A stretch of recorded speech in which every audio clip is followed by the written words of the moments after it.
नमस्कार, मैं हूं प्रवीण दुबे। किसी एक कविता की लाइनें हैं, राजनीतिक संघर्ष चुनाव तक रह गया, विकास का मुद्दा बहाव में बह गया। हर बार सियासत ने जुल्म किए, गरीब हर बार जुल्म दबाव में सह गया। विधानसभा चुनाव जैसे जैसे नजदीक आ रहे हैं, एमपी की सियासत में मुद्दों की कदम ताल शुरू हो गई है। कभी विकास, कभी भ्रष्टाचार, कभी जन कल्याणकारी योजनाओं की बातें तो बहुत होती हैं, लेकिन राजनेता भी, चाहे वे किसी भी दल के हों, ये जानते हैं कि ऐसे मुद्दे चुनाव नहीं जिताते। चुनाव जीतने के लिए जब तक जातिवाद की, धर्म की, अगड़े पिछड़े की शराब का कॉकटेल नहीं बनाया जाए, सत्ता का नशा चढ़ ही नहीं सकता। बहरहाल जिस तरह के हालात एमपी में बन रहे हैं, उसे देखते हुए लग रहा है कि इस चुनाव में भी प्रमुख मुद्दा आदिवासी अस्मिता और सम्मान का ही दोनों प्रमुख दलों यानी कांग्रेस और भाजपा की तरफ से रहेगा। भाजपा ने अपने स्टार प्रचारक लीडर यानी प्रधानमंत्री नरेंद्र मोदी, गृह मंत्री अमित शाह सहित मुख्यमंत्री शिवराज सिंह चौहान को भी इस वर्ग की सेवा के लिए जुटा दिया। तो कांग्रेस अपने प्रदेश अध्यक्ष कमलनाथ सहित सभी शीर्ष नेताओं को इसी वर्ग पर होने वाले कथित अत्याचारों को लेकर एजेंडा बनाने में जुटी है। बीते कुछ दिनों में ही सीधी, इंदौर, शिवपुरी और भी कई इलाकों से आदिवासी समुदाय के साथ अत्याचार की खबरें सार्वजनिक हुई तो विपक्ष को मसाला मिल गया। प्रदेश अध्यक्ष कमलनाथ आज राज्यपाल से मिले और सीधे उनके मर्म पर असर डालने वाला निवेदन किया। उन्होंने कहा कि आदिवासी समुदाय की पीड़ा, वंचना और संघर्ष को आप जैसा संवेदनशील व्यक्ति अच्छी तरह समझ सकता है। आपको इस मसले पर खुद संज्ञान लेना चाहिए। कल से शुरू होने वाले विधानसभा सत्र की बानगी भी आप इसे मान लीजिए कि सदन में विपक्ष किस मसले पर ज्यादा आक्रामक रहने वाला है, ये बिल्कुल तय है। तो आज बात करेंगे इसी मसले पर कि क्या जनजातीय समाज की नाव में सवार होकर ही एमपी में चुनावी बैतरणी पार होगी। नेताओं के बनाए मुद्दे क्या जनजातीय समाज के असल मुद्दे हैं भी या नहीं। जनजातीय समाज चुनाव के एन पहले अपने भले के लिए लगातार उठने वाली आवाजों को सुनकर कानों में ठंडक की तरह लेता है इसे, या फिर महज शोर ही मानता है। बहुतेरे सवाल जिन्हें लेकर एक खास पैनल के पास जाएंगे और कहेंगे जवाब तो देना होगा, लेकिन पहले आपको दिखाते हैं एक रिपोर्ट, देखिए।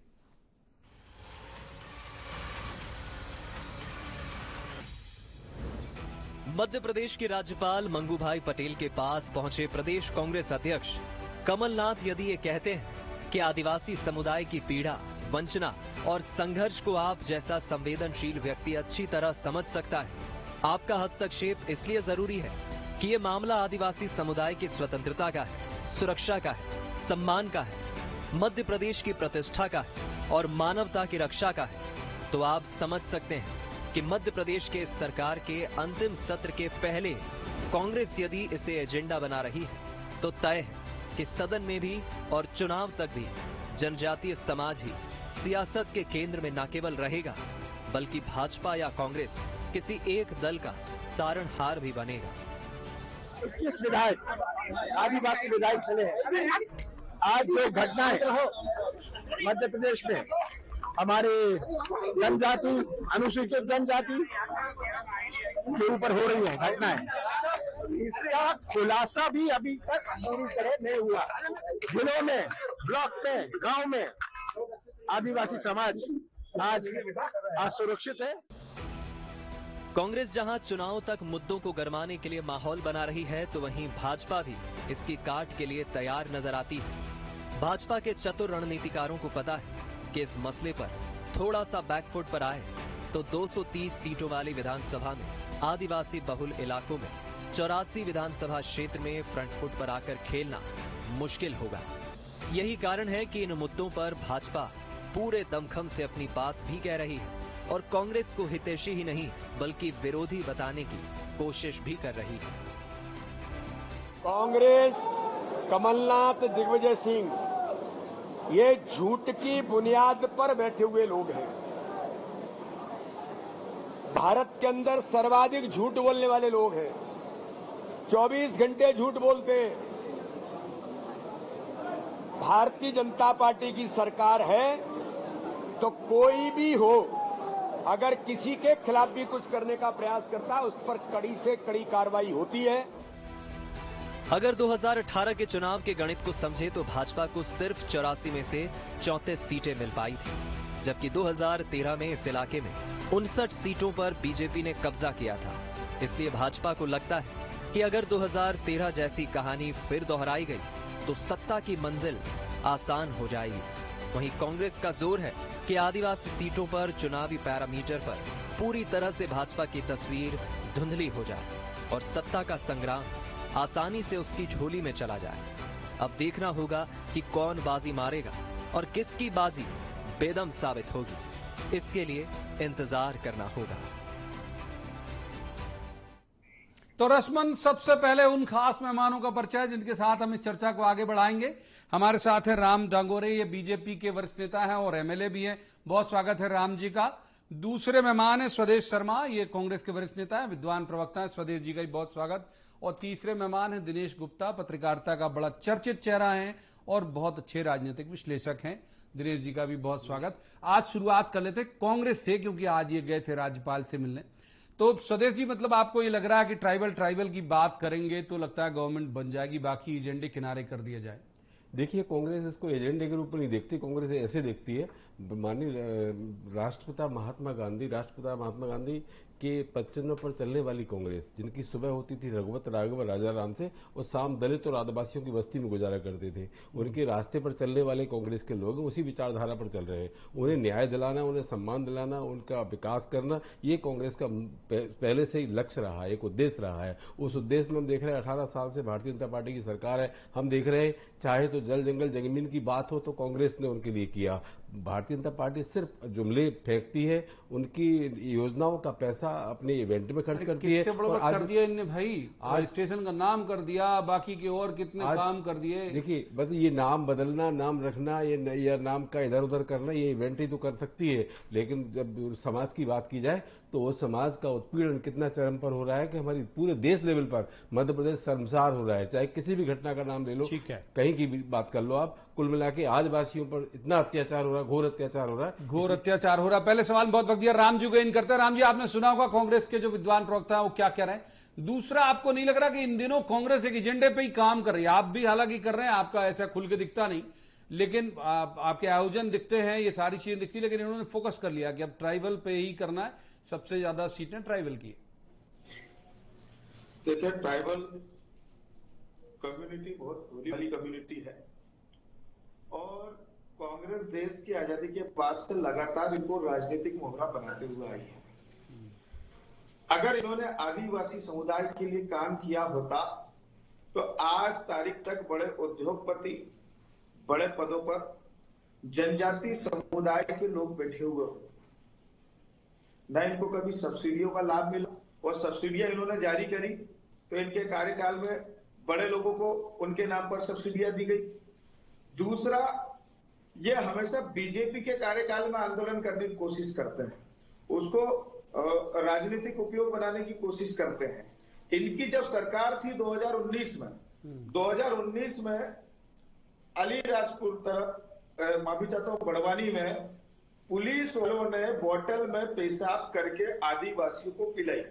अब ये जवाब दे मुझे कि कमलनाथ जी ने उनके ऊपर क्या कार्रवाई करी। इनकी सरकार में 2 आदिवासी बच्चों को किडनैप करके उनकी हत्या कर दी, इन्होंने क्या कार्रवाई करी उस पर? ऐसे कई सारी घटनाएं हुई है इनके कार्यकाल में, लेकिन इन्होंने कोई ना ब्यूरोक्रेसी के माध्यम से प्रशासनिक कार्रवाई करी, ना कोई जुडिशियल कार्रवाई हुई, ना कोई ह्यूमैनिटी वाली कोई इन्होंने उस प्रकार की कोई नैतिकता के आधार पर कोई काम करा। जैसे ही स्थिति का मामला आया, उस बंदे के ऊपर एफआईआर हुई, एट्रोसिटी एक्ट लगा, एनएसए लगा उसके ऊपर, उसके घर को तोड़ा गया, बुलडोजर चला गया, उसकी गिरफ्तारी हुई। ठीक है, और मानवीयता के आधार पर। ठीक है राम जी, पहले सवाल में आपको बहुत वक्त दिया, पूरे लगभग जवाब ले लिए। दिनेश गुप्ता जी वरिष्ठ पत्रकार हैं, अच्छे विद्वान राजनीतिक विश्लेषक भी हैं, इनको इन करते हैं। दिनेश जी, ट्राइबल दोनों कर रहे हैं, बहुत तेजी से कर रहे हैं, दोनों ही मतलब अलग अलग, एक समारोह पूर्वक कर रहे हैं, एक कंप्लेंट की शक्ल में कर रहे हैं। आपको लगता है जो हमने अपनी शुरुआत में भी कहा कि ये मुद्दे जो असल आदिवासी उसके कान को ठंडक पहुंचाते होंगे, या उन्हें लगता होगा शोर है केवल? नहीं, देखिए, इतना यदि उनको जो है अच्छा लगता तो वो बार बार अपना मत नहीं बदलते। आप 2018 के पहले के चुनाव परिणाम देखिए, 3 से 13 तक का पूरा आदिवासी तो भारतीय जनता पार्टी के साथ था। हाँ। 2018 में उसका मूड बदला ना, जब उसने देखा कि भारतीय जनता पार्टी कहीं ना कहीं उनकी अपेक्षाओं के अनुसार काम नहीं कर रही। देखिए, जो एक चीज है, आदिवासी का झुकाव कांग्रेस की तरफ रहा, ये फैक्ट है। शुरुआती दौर से है। और यदि आप वोटों का डिवीजन नहीं होता, गोंडवाना जैसा महाकौशल में कर लेती है लेकिन जो निमाड़ मालवा में नहीं होता था, तो झाबुआ वगैरह में कांग्रेस जीत जाती थी। तो जो है आदिवासी पर कांग्रेस का ही हक रहता था। और आदिवासी की चिंता में तो हम देख रहे हैं कि जब से सरकार बनी है मार्च 2020 से, भारतीय जनता पार्टी तो यही कोशिश कर रही है, क्योंकि 2018 का जो झटका था वो उनको लगा कि ऐसा ना हो कि ये जो वोट डिवीजन होता है वो फिर इस बार 23 में हमको समस्या पैदा कर दे। तो इसलिए एक लाउड मैसेज देने की कोशिश कर रहे हैं। और अलग अलग आदिवासी में भी आप देखिए ना, कास्ट, सब कास्ट, जिस तरह का डिवीजन हो रहा है, ये बताइए कितने माइक्रो लेवल पर उनके संगठनों के जयस 5 बन गए। तो इसी तरह गठबंधन पार्टी का सिम टूट गई। अब आप देखिए ना कि गोंड अलग कर देंगे, भील अलग कर देंगे, इस तरह की जो राजनीति है, हाँ, इस तरह की जो राजनीति है वो इलेक्शन के लिए आपने जो है कोशिश यही हो रही है कि कांग्रेस से वोटर भारतीय जनता पार्टी की तरफ आ जाए। बहुत ज्यादा ऐसा चिंता उनकी होती तो आप देखिए दिग्विजय सिंह जी के दलित एजेंडे को जिस तरह से हमने देखा था कि वो रिजेक्ट हुआ था। बिल्कुल सही। आप आदिवासियों की आप देखिए कितनी योजनाएं हैं जिनको लोग कह रहे हैं कि पॉपुलर स्कीम हो। आप जो आज लाडली बहना जैसी जिसकी बात होती है, उसके अनुसार कोई आदिवासी की एक स्कीम बताइए कि जो पॉपुलर हुई हो। और चूंकि आप देखिए प्रदेश में हर पांचवा आदमी जो है वो एक आदिवासी है, तो कैसे ये जो है सरकार योजना बना रही है जो आदिवासियों को फायदा। ठीक है स्वदेश जी, इतनी तादाद है इनकी, मतलब 47 तो सीटें, 80 के आसपास सीटें ऐसी हैं जिसमें ट्राइबल जो है वो निर्णायक रोल प्ले करता है। तो सिर्फ उनके हक की बात उठा के सीधी की, शिवपुरी की, इंदौर की, बाकी जगह की बात उठा के आपको लगता है कि सीधा शिफ्ट हो जाएगा आपकी तरफ, या और भी उनके लिए कुछ अनाउंसमेंट होने चाहिए? देखिए, सबसे पहली बात तो कि जो विधायक चुना जाता है एक पूरे विधानसभा क्षेत्र का प्रतिनिधि होता है, सब उसको वोट डालते हैं। चुनने के बाद वो सबका विधायक होता है। हम ये उम्मीद करते थे कि जिस तरह से कांग्रेस के साथ माननीय कमलनाथ जी के नेतृत्व में आज 30.5 विधायक पहुंचे हैं आदिवासियों की मांग के लिए, तो भारतीय जनता पार्टी के जो आदिवासी विधायक अभी है वर्तमान में, अरे वो भी कम से कम अपने आदिवासी हितों के लिए अपनी सरकार से मांग करते तो समझ में आती। अरे भाई, इस तरह का कृत्य पहली बार जीवन में हुआ। अब आपने प्रवक्ता जी ने एक बात पूछी अभी मुझसे, सवाल किया है भाजपा के नेता ने कि भाई आपने कार्रवाई क्या की थी। तो पहली बात तो ये सुन लीजिए, 18 साल आपकी सरकार रही है, सरकार में माफिया सबसे ज्यादा पनपा है। ये मीडिया का भी धन्यवाद देंगे, आभार व्यक्त करेंगे, जो मीडिया ने सारे चीजों को उजागर किया। और आज उत्पीड़न हो रहा, जो उत्पीड़न आदिवासियों के साथ हो रहा है, आपने तो उनको बनवासी बना दिया। आप बनवासी बोलने लगे उनको। अरे सर मानी चाहिए आपको कि वो आदि, जैसे हमारे आदि देवता शिव है, आदि काल से चले आ रहे हैं, उन्हें आदिवासी बोलते हैं अपन, भारत के मूल निवासी जिन्हें बोला जाता है। आप उनको बनवासी बना रहे हैं। बनवासी का मतलब आप जानवर, पशु बनाना चाहते हैं उनको। कुल मिलाकर के उनकी भावनाओं से खेलना, उनका अपमान करना। जवाब लेते, जवाब राम जी, जवाब। ये मुझे ये बताया कि इन्होंने कार्रवाई क्या करी है आदिवासियों के साथ में जो बड़वानी में घटना हुई थी। इन्होंने जवाब तो दिया नहीं। हमने जो करा वो हम बता रहे हैं।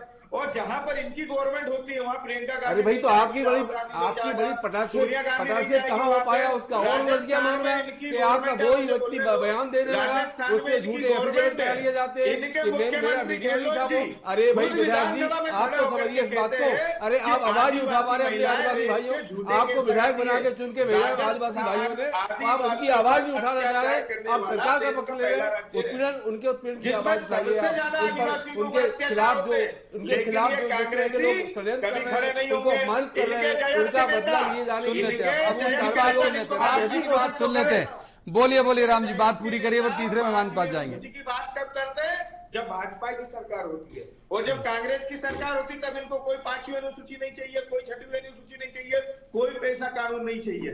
जब बीजेपी की गवर्नमेंट होगी तो कारों की व्यवस्था हो जाएगी, बसों की व्यवस्था हो जाएगी, भीड़ इकट्ठी होगी, वो रहेंगे 5वीं अनुसूची, 6वीं अनुसूची, पैसा कानून। अरे भाई, कांग्रेस के टाइम पे क्या तुम्हारा मुंह सिला जाता है? और अशोक गहलोत जब विधानसभा में ये कहते हैं कि आदिवासी महिलाएं रेप के झूठे केस करती है, तब सोनिया गांधी चुप क्यों हो जाती है, राहुल गांधी चुप क्यों हो जाते हैं, प्रियंका वाड्रा जी चुप क्यों हो जाती है, आप लोग चुपचाप हो जाते हैं। बीजेपी की दौर में ऐसी कोई घटना होती है। ठीक है, एक बार दिनेश जी को इन कर लेता हूं, बात दिया दोनों को बहुत। दिनेश जी, करप्शन, बहुत सारे मसले हैं। करप्शन है एक मसला, महंगाई एक मसला है, और भी बड़े बड़े मसले हैं। ये सब जैसे ही जाति की बात आती है और खासतौर पर जनजाति की आती, इतना सेंसिटिव विषय है जनजाति, पॉलिटिकल पार्टीज के लिए कि वो तुरंत मतलब ये सारे मुद्दे ठंडे और ये गर्म हो जाता है। 20% वोट से ज्यादा है तो स्वाभाविक है कि सारे मुद्दों से ज्यादा महत्वपूर्ण हो जाता है कि 20% आबादी। यदि इसमें जो भी पार्टी अपनी बढ़त बना लेती है तो कुछ तो संभावनाएं हो जाती है, उसका ओपनिंग बैलेंस तो सुधर जाता है ना। ओपनिंग बैलेंस सुधर जाता है। तो आप देखिए, जो आप यदि भारतीय जनता पार्टी भी रानी कमलापति स्टेशन नाम रखने की आवश्यकता क्या थी? आप गौंड के बीच में मैसेज देना चाहते थे, एक प्रतीक आप वहां स्थापित करना चाहते थे, क्योंकि जो पॉपुलेशन 2 बार उस इलाके में चले गए, रीवा और शहडोल दोनों। अमित शाह जी चले गए जबलपुर शंकर शाह रघुनाथ शाह वाले कार्यक्रम में। हाँ, तो मायने हैं इसके। हाँ बिल्कुल मायने। आप देखिए, पेशा कानून लाते हो, अब जिस पेशा कानून का जिक्र हो रहा, मैं आप कह रहा था ना, पॉपुलर स्कीम नहीं है, आप पेशा कानून लेके आए मध्य प्रदेश में। आप ये बताएं कि इसमें जो है कितने जो निर्णय ऐसे हो गए जो आदिवासी के हित में हो, लोगों ने कितने कर लिए।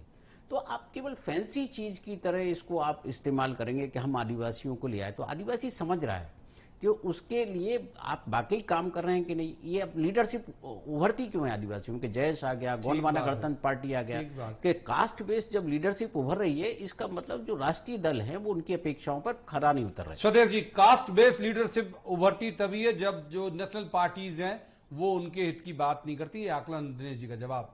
देखिए, ये बिल्कुल सही बात है। हर वर्ग को न्याय दिलाने के लिए राजनीतिक दल को सामने आना चाहिए। जिस तरह से कांग्रेस हिंदू, मुस्लिम, सिख, ईसाई आपस में सब भाई भाई इस नारे को चरितार्थ करने वाली पार्टी है, तो मैं ये समझता हूं हर व्यक्ति का अपना अधिकार है, उसको सम्मान दिलाए जाने के लिए हर राजनीतिक दल को कांग्रेस की से प्रेरणा लेना चाहिए और उनके साथ खड़े होना चाहिए। आज अगर भारतीय जनता पार्टी के विधायक भी, आदिवासी जो विधायक हैं, वो आ जाते अपने क्षेत्र के आदिवासियों के हितों की रक्षा के लिए, सरकार से गुहार लगाते, कोशिश ये करते, इस तरह का ड्रामा ना हो कि पहले केस रजिस्टर तो करा दिया, केस रजिस्टर करा दिया, जेल भेज दिया, अब और क्या न्याय की मांग करने आते? उसमें कितनी बड़ी नौटंकी हुई, पूरी मीडिया में देखा, नेशनल मीडिया में भी चला, आपने भी चलाया कि वही व्यक्ति जिस पर पेशाब की जा रही है वो व्यक्ति को बुला के पैर धुलाते हैं, पैर धुला के पूजन करते हैं, पैर पखारने के बाद बयान दिलाते हैं कि भाई वो प्रवेश शुक्ला नहीं थे, एफिडेविट झूठा बना लिया जाता है। तो ये समझ में नहीं आ पा रहा, जनता नहीं समझ पा रही कि आप इतना षड्यंत्र क्यों कर रहे हो। और आदिवासी भाई जानते हैं, आपको जान लिया, इसीलिए 13 के बाद आपको नहीं चुना, 18 में कांग्रेस को चुना, और अब जो 23 का जो चुनाव आएगा इसमें भारतीय जनता पार्टी का आदिवासी बेल्ट में सुपड़ा साफ हो जाएगा। सुपड़ा साहब, राम जी को इन करते। राम जी, कल से सदन भी शुरू हो रहा है और ये मतलब आपने एक ट्रेलर देखा होगा, आज जो राज्यपाल से मुलाकात और ये सब, इसका मतलब है कि विधानसभा के अंदर भी ये पूरा मसला विपक्ष जोर शोर से उठाएगा। क्या काउंटर तैयार किया आप लोगों ने? देखिए, ये चुनावी साल है, 5 महीने बाद चुनाव है और हर राजनीतिक दल अपने स्तर पर तैयारी कर रहा है। हम अपनी योजनाएं बता रहे हैं, वे लोग आरोप लगाने का काम कर रहे हैं और झूठ की बुनियाद पर खड़ी है कांग्रेस। कल निश्चित रूप से सदन न चलने देने के लिए कुछ न कुछ नाटक नौटंकी उनकी आज तैयारी हो गई होगी और कल सदन में वो ऐसा कुछ नाटक नौटंकी करेंगे कि सदन चले ही नहीं, मध्य प्रदेश का नुकसान हो। इस प्रकार की हरकत करने की 101% इन्होंने तैयारी करके रखी है। नहीं, आपका काउंटर? हमारा काउंटर, हमने सबसे ज्यादा कार्रवाई हम लोगों ने करी है। ये लोग तो उसको मैनेज करते हैं कि मीडिया में प्रकाशित नहीं हो, सोशल मीडिया पर नहीं जाए, कोई ज्यादा हाईलाइट मामला नहीं हो, आदिवासियों को कोई अत्याचार नहीं हो रहा, आदिवासियों के लिए कोई योजना नहीं लाते हैं ये लोग। इसके अलावा करते क्या है? हम लोगों ने रानी कमलापति, शंकर शाह, रघुनाथ शाह जी के नाम से करा, टंकिया मामा के नाम से चौराहे का नाम करा, पेशा कानून पास करा हमने, टंकिया मामा के नाम से। अरे साहब, उनके ऊपर पेशाब करवा रहे हैं आप, आपके राजनीति हो रहा है, उनको डंडों से पीटा जा रहा है, हमसे पूछ के गहरे आदिवासी परिवार को दफना दिया जा रहा है। ये आपका राइनो है, ये आपका आदिवासियों को संरक्षण है, ये उनका सम्मान है। अरे आप कैसी बातें करते हैं? आपने कार्रवाई करके कैसे आसान कर दिया? कुल मिलाकर के ये इस तरह से प्रोपोगंडा करके या जैसे कमलनाथ ने छोड़ा, पुलिस वालों को वैसे छोड़ देते क्या? नहीं बना सकते। जैसे आदिवासियों पर अत्याचार करने वालों को बनने वाले, अब वो आपकी चाल जान चुके हैं कि आप उनकी योजना पैसे से इवेंट कर लेते। ठीक है, तीसरे मेहमान को इन कर लेते हैं। सर, दिनेश गुप्ता जी हमारे साथ बैठे हुए, बहुत देर से हमारे साथ हैं। दिनेश जी, सदन के अंदर, और वो भी जब ये एक तरह का, मेरी अगर मैं गलत नहीं हूं, तो सरकार का अंतिम सत्र है ये, इसके बाद नई सरकार का सत्र जो होगा वो होगा, तब ऐसे मसले को उठाने में ये लगता है आपको कि ये बहुत दूर तक जाएगा सदन के अंदर उठाना, या फिर एक रस्म अदायगी है और वो भी राजनीतिक सियासी रस्म अदायगी? मुझे रस्म अदायगी से ज़्यादा नहीं लगता। देखिए 4-5 दिन का सत्र है और ये आखिरी सत्र है, आपने ठीक कहा, क्योंकि इसके बाद कोई सेशन होना नहीं है। नवंबर दिसंबर में चुनाव होगा, तो उसके बाद जो सत्र होगा वो जनवरी में होगा नई सरकार के साथ। यदि सरकार चाहती है, आदिवासियों को लेकर बहुत गंभीर है, उसने कोई गंभीर काम किए हैं, तो विपक्ष लाता है। ये पेशाब कांड का मामला तो लाए ना, सरकार चर्चा कराए इस पे। यदि आदिवासियों के आपने कुछ किया है तो नाम बदलने के बजाय हाउस में बताइए कि हमने ये किया है, ये हमारे आइकॉन है आदिवासियों के बीच में जिनके लिए हमने किया है। देखिए डायरेक्ट जो है आपको बेनिफिट आप देना, जो है आपके फंड ट्रांसफर करना, नगद राशि देना, ये अलग चीज है। आपने शहरियाओं को भी दिया था जब मुंगावली शिवपुरी में चुनाव थे, क्या परिणाम आए? तो लोगों को इस तरह के लाभ नहीं चाहिए, उन्हें दूरगामी कुछ जिनसे उनको लाभ हो, जिससे उनका विकास हो, उस तरह की योजनाएं सरकार की नहीं है। इसीलिए आदिवासियों में आप देखिए ना, आप बात करेंगे तो निराशा है। आप 2019 का लोकसभा चुनाव मध्य प्रदेश के लिए बहुत महत्वपूर्ण था, क्योंकि झाबुआ की जो सीट है भारतीय जनता पार्टी ने जीती थी। ऐसा नहीं है कि आदिवासी नहीं समझता, उनको पता था कि सर्जिकल स्ट्राइक हुई है, मोदी जी हमारे लिए कितने महत्वपूर्ण हैं। तो लेकिन वहां उसके बाद क्या हुआ, क्या क्या सरकार ने उनके लिए किया, उनके स्कूलों के लिए किया। एक बार स्वदेश जी को अब इन कर लेते हैं। स्वदेश जी, जो बात है वो थोड़ा सा और विस्तार कर देता हूं मैं इसको, कि आज खंडवा के पास जयस ने एक रैली निकाली और वो मंदिर के पुजारी के खिलाफ थी, ओंकारेश्वर में, जो कथित तौर पर कहा जा रहा है कि उन्होंने थप्पड़ मारा, और मारा एसडीएम को। एसडीएम यानी सब डिविजनल मजिस्ट्रेट, जिसके नाम के आगे दंडाधिकारी लिखा हो, उसके लिए जयस एक साथ हो गया और कहा एक तीर एक कमान, सारे आदिवासी एक समान। वहां तो आप उन एसडीएम साहब के समर्थन में नहीं आए, वो भी तो जाति से इसी जाति के हैं, ये कहा जा रहा है। जयस तो प्रचारित यही कर रहा है। देखिए प्रवीण जी, आदिवासियों की विचारधारा के बारे में अगर जाना जाए तो मुझसे ज्यादा आप समझते हैं, क्योंकि आप डिंडोरी से आते हैं, उन्हीं सब के बीच रहे हैं, अपनी किताबें भी लिख चुके हैं आदिवासी भाई बहनों पर। कुल मिलाकर के आज की बात करें तो ये जो घटनाएं दुर्घटनाएं होती हैं अपराध की श्रेणी में आती है। इसमें कानून बना है देश में, प्रदेश में कानून लागू है। वो अलग बात है कि सरकार पक्षपातपूर्ण रवैया अपनाते हुए उसका पालन नहीं करती है। जहां करना है वहां दिखाना है वहां दिखा देती है, जहां नहीं दिखाना है वहां नहीं दिखाती है। कुल मिलाकर सरकार का लॉ एंड ऑर्डर बुरी तरह से बिगड़ चुका है। कहीं कोई अंकुश नहीं है। ग्वालियर में बीच चौराहे से लड़कों को उठा करके गाड़ी में ऐसा पीटा जाता है जिसकी कोई हद नहीं, निर्मम हत्या करने के मूड में थे ऐसा लग रहा था, और वीडियो वायरल भी कर देते हैं वो। कुल मिला के पुलिस का खौफ खत्म हो चुका है। ये राजनीतिक संरक्षण। अब जवाब राम जी, जवाब ये, आप वो नीति नियम बनाने वाली संस्था के सदस्य हैं, आप एमएलए हैं।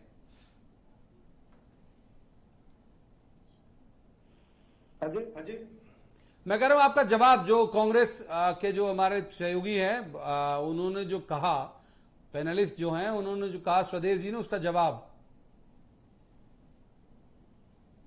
देखिए, निश्चित रूप से भारतीय जनता पार्टी आदिवासियों के लिए लगातार योजनाएं बनाने का काम कर रही है। अभी टीएसी का गठन भी करा हमने, ट्राइबल एडवाइजरी कमेटी का, जो कि लंबे समय से हुआ नहीं था।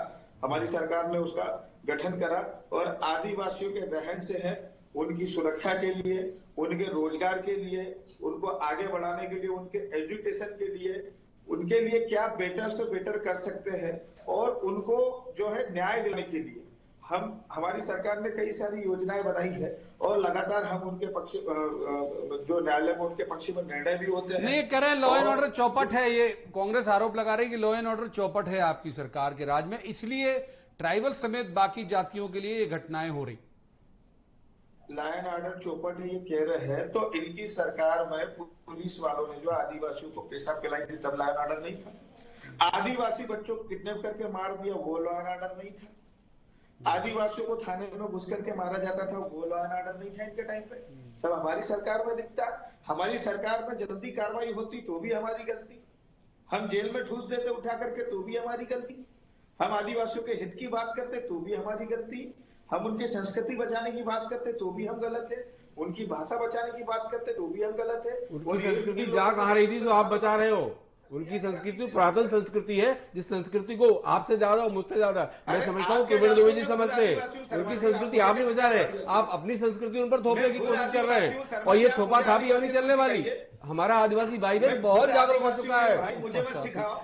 ठीक है सर, तीसरे मेहमान को इन कर लेंगे, वक्त तेजी से हाथ से फिसल रहा। दिनेश जी को इन कर लेते हैं। दिनेश जी, बहुत गंभीर एक सवाल ये है कि क्या जो ट्राइबल लीडरशिप है दोनों पार्टियों की, वो अपने उस समाज की अगुवाई करता है? आपको लगता है कि वो इस हैसियत में है कि सारे ट्राइबल वोटर जो है मोड़ दे। हम बात कर लें हर कुलस्ते जी की, ओम प्रकाश धुर्वे जी की, ओमकार मरकाम की, साहूलाल जी की, क्या ये ट्राइबल लीडर कांतिलाल भूरिया जी की, क्या ट्राइबल लीडरशिप इस हैसियत में है कि सीधे शिफ्ट कर दे वोटर अपनी पार्टी के पक्ष में? ये एक बड़ी दुर्भाग्यजनक स्थिति है ना।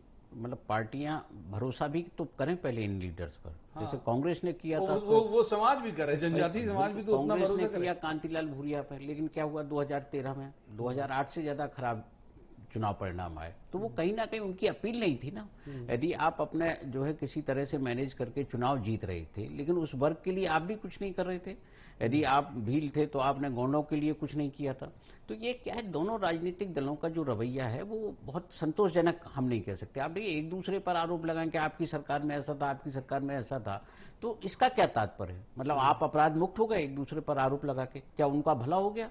इन सब चीजों को भी तो देखना चाहिए ना। आरोप लगाते हैं जब आप, तो वो आदिवासी भी आज की तारीख में टीवी देख रहा है, उसे पता है कि क्या और क्या बड़ा उनका बहुत अच्छी लीडरशिप, इसलिए आपकी बात से सहमत हूं, इसलिए तो उपज रही है।